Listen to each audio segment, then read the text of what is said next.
Halo semuanya, jumpa lagi di channel Petani Ekspor. Ada pertanyaan dari teman kita seperti ini nih. Bang, untuk menentukan harga ekspor tuh referensinya dari mana sih gitu ya? Apakah kita tebak-tebakan atau memang melalui riset dan lain-lain? Pengalaman Abang kayak gimana?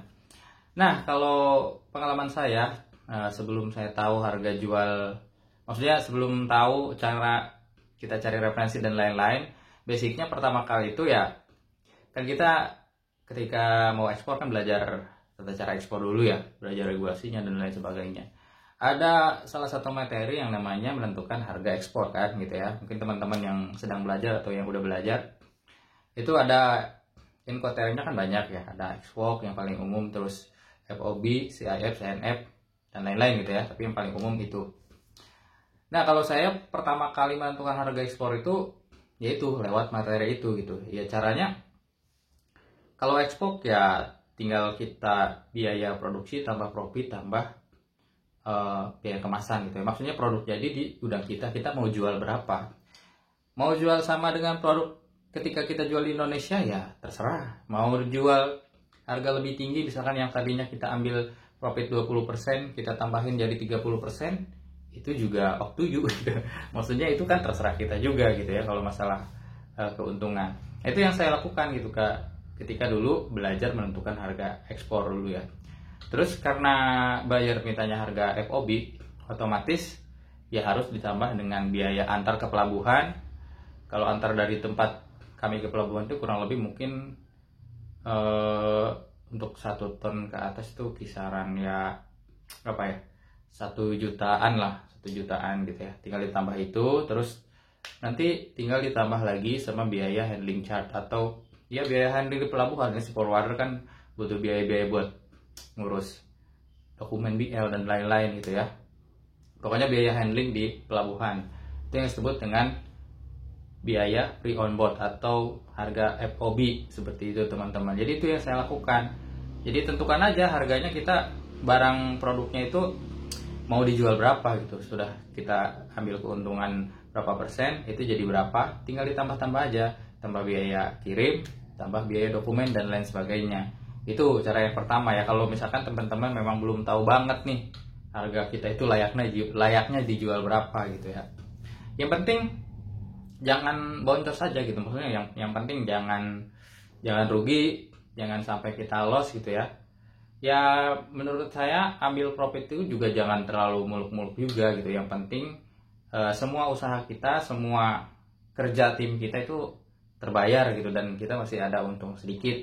Itu nggak masalah untuk awal-awal ya. Terus itu sudah berjalan, maksudnya ekspor pertama udah jalan dengan skema seperti itu. Nah, tiba masanya saya itu ikut ekspor di luar negeri, kalau salah di Taiwan atau di mana gitu ya. Dari situ barulah saya terbuka pikiran, baru melihat referensi lain gitu ya. Saya kan jual waktu itu berapa ya, untuk 250 gram itu kalau nggak salah 30 ribuan, mungkin $50 Taiwan gitu ya. Itu nggak ada yang beli, karena mungkin mereka ragu juga gitu, kok ini produk murah banget gitu ya, jangan-jangan sintetis, jangan-jangan produk abal-abal nih gitu ya.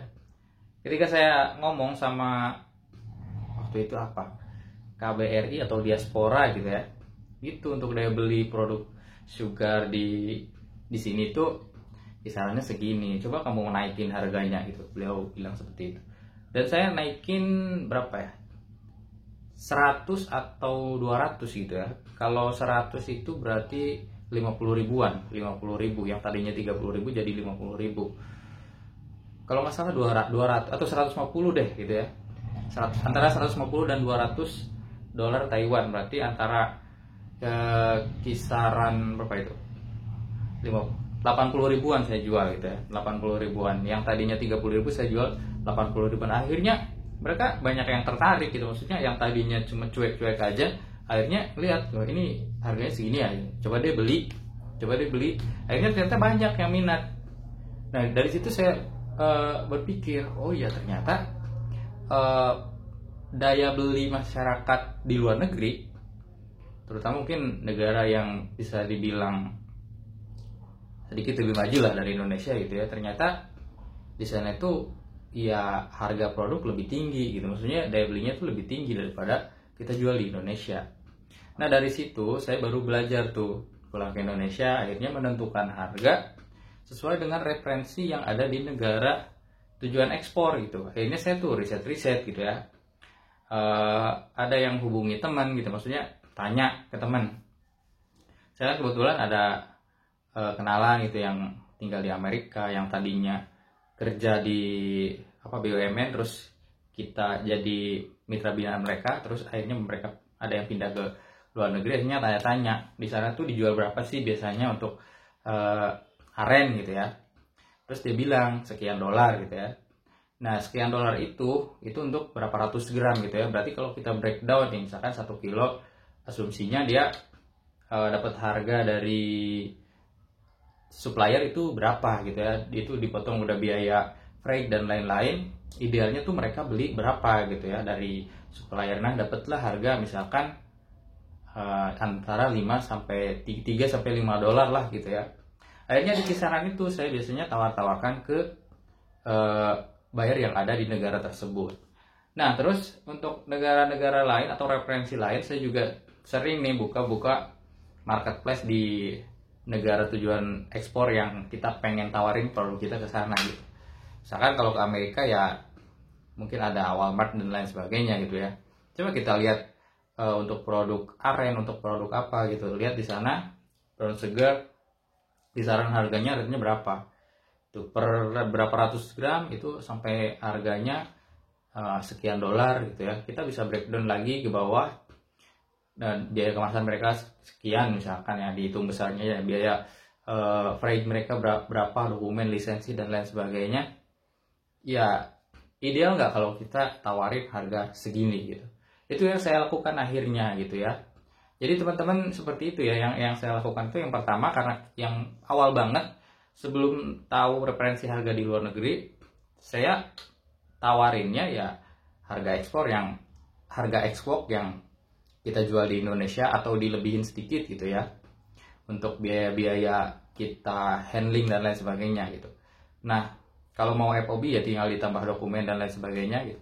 Itu yang pertama. Tapi untuk selanjutnya yaitu teman-teman bisa tanya ke teman, ke keluarga, atau kan banyak tuh yang kerja di luar negeri, di mana-mana, di Taiwan, di Arab Saudi, di seluruh Indonesia kan, seluruh dunia mungkin ya, ada di beberapa benua gitu orang Indonesia yang jadi tenaga kerja di sana gitu. Coba teman-teman tanya buat referensi harga briket itu di sana dijual berapa sih per piece-nya, atau per berapa ratus gram gitu ya. Jadi teman-teman coba di breakdown ke bawah. Jadi dengan mereka jual segitu tuh, dengan biaya lisensi, biaya kemasan, biaya freight dan lain sebagainya, mereka idealnya dapat dari customer tuh, dapat dari supplier tuh berapa gitu. Itu yang bisa teman-teman lakukan, bisa kita lakukan untuk mencari referensi harga jual untuk ekspor gitu. Jadi yang pertama, yang basic ya seperti tadi saya katakan gitu, coba ikutin dulu cara yang di materi untuk menentukan harga ekspor itu gitu, dengan hitung-hitungan itu. Tapi kalau sudah sudah pengalaman, atau memang mau tanya langsung ke ke orang yang ada di luar negeri, ke orang Indonesia yang ada di luar negeri, itu bisa juga gitu, harga produk ini tuh dijual di sana berapa gitu. Jadi teman-teman bisa coba di breakdown ke bawah gitu ya, dirincikan, dipotong-potong biayanya, idealnya berapa kita tentukan. Itu teman-teman yang kita lakukan untuk menentukan harga ekspor. Kalau ada pengalaman-pengalaman lain atau pertanyaan lain, boleh tulis di kolom komentar nih buat sharing-sharing ringan seputar ekspor. Terima kasih, sampai jumpa di video berikutnya.